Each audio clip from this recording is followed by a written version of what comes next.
Hello mga bossing! Welcome back sa my channel.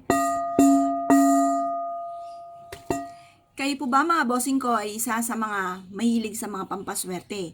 Ako po may share sa inyo mga bossing. Kung naniniwala kayo at parang ikikinabahan at parang teka muna meron akong ganito gusto ko tong gawin. Asya ay lumarga po kayo. Pero kung kayo po mga bossing ko ay rekomenda lang ng kapitbahay or ni kumare or kung sino man po yan na gawin mo ito pero sa inyong isipan ay parang ayaw ninyo hindi kayo naniniwala ay huwag niyo po itong tatangkain gawin. Lahat ng mga bagay kailangan hindi napipilitan kayong gawin, hindi ka napipilitang bilhin. Dapat yung mula talaga sa puso para mas epektibo po yan. Kasi diyan pumasok mga bossing ko yung mga pampaswerte na kahit anong bagay yan, pwede mo ituring na pampaswerte. Basta naniniwala ka or gusto nyo po siya. Or kaya biglang nakita mo yung bato, uy, ang ganda naman ito, ginawa mo siyang lucky charm. Yun po, swerte na po yun kasi gusto mo siya at naniniwala ka na swerte po siya. Yun ang magdadala po dun eh. Yung isipan po ninyo naging positibo. Yun po yun. Kaya kahit anong gamitin yung pampaswerte, pwede po yan. Basta yung gusto nyo po siya. Ngayon po mga bossing ko, masasabi ko lamang, kapag mula sa aking pampaswerte, ay kailangan po mga bossing ko mula sa puso. Yung hindi lang basta ikinakagawa mga bossing. Subukan nyo po yung aking po sinishare sa inyo. Dahil lahat ng aking mga sinishare sa inyo ay base rin sa aking mga nalalaman at base rin po mga bossing ko sa naganap po sa amin. At ito pa mga bossing ko dahil wala na akong maisip na ibang pamamaraan, di naman ako makabili bagamat gustong gusto ko ng pampaswerte. Tanda ko noong 2018 or 17, pumunta kami ng anak ko sa Divisoria mga bossing.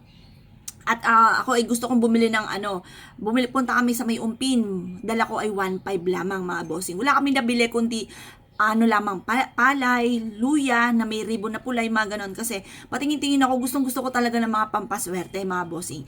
Like ko sinasabi na, babalikan kita, bibilhin kita. Yung mga ganon mga bossing. At yun nga po ay naganap mga bossing. Ngayon po mga bossing, magpasimula muna tayo sa scratch. Yung talagang dyan lang natin makukuha mga bossing. At kapag ito kumbaga ikaw ay lumevel up na, saka bibili na lang ng mga matatagal mo ng pinapangarap mga bossing. Kagaya ng mahalasan to ninyong tong napakaganda sa likod ko mga bossing. Yan po, wala akong pambiling ganyan dati mga bossing. Lagi kapag nakikita ko, ay makakabili rin ako niyan balang araw. Mga ganun mga bossing. Magkakatotoo po yan. Makapangyarihan ang ating pong bibig. Ang ating nga pong salitain ay yan po ay magaganap. Lalo na kung ikaw ay masipag, matyaga ka, pagkatapos ikaw ay maraming pangarap sa buhay at lalo kang kumakapit sa mahal na Panginoon. Kapag maraming pagsubok, lalo kang kakapit. Huwag kang bibitiw. Yan. Ngayon pa mga bossing, sabayan nyo po pa ng mga ganitong mga pamamaraan upang sa ganun ay magtuloy-tuloy ang pasok ng swerte. Unahin muna natin mga bossing ko, syempre ang ating kalamansi. Ang kalamansi mga bossing ko ay isa sa mga uri ng citrus na makakatulong upang sa ganun kayo po higit na maka-attract ng swerte at makapagtaboy ng kamalasan. Ang kulay niya ay kulay green. Green is for money mga bossing at for kalusugan. Siya po ay bilog na inihalin tulad sa barya para mabilis gumulong ang magandang kapalaran. Yan po ay isa sa mga maaasim kagaya po ng mga oranges, dayap, suha, dalanghita, ano pa ba? Kiat-kiat, yan. Isa po siya sa mga uri ng citrus na nagtataboy ng malas at nag-a-attract ng swerte. Ito po gagamitin natin, tapos kumuha kayo ng isang baso. Tapos lalagyan din po natin ito, ng siling labuyo o saktong-sakto sa usawa na yan. Kailangan na lang ng toyo. Ayan. Ngayon pa mga bossing, hindi. Gagawin po natin ay ganito. Kumbaga, subukan nyo po ito ng good for 1 month na nasa ilalim ng inyong higaan or nasa likod ng pintuan po ninyo mga bossing. Ito po ay makakatulong upang sa ganon kayo po higit na maka-attract ng swerte. Ngayon, ang gagawin nyo lang po ay ganito. Kumuha kayo ng isang baso. Ilagay po ito mga bossing, lagyan ng kapranggot na asin. Mag-wish po kayo sa pamamagitan nitong kalamansi at ganoon din po ang ating siling labuyo na pulang-pula kasi ang sili mga bossing kayo nagtataboy din ng kamalasan.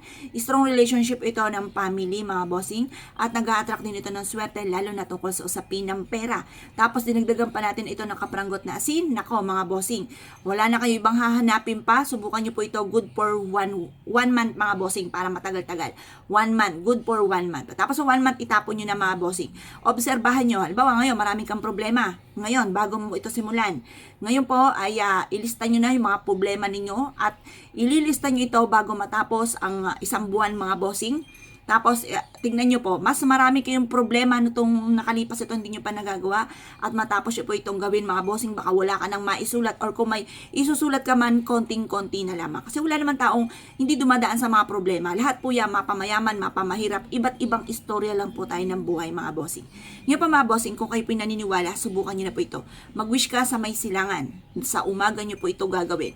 At mapapansin nyo, lagi kayong i-a-adya nito kung saan lagi naman kayo isuswertihin. Kaya kung kayo pinaniwala at nais nyo po itong gawin, asya mga bossing, huwag ka na magpatumpik-tumpik pa, subukan nyo po ito, proven po ito na maswerte. Yun lang po mga bossing, asya, good luck po sa inyo po lahat, salamat po.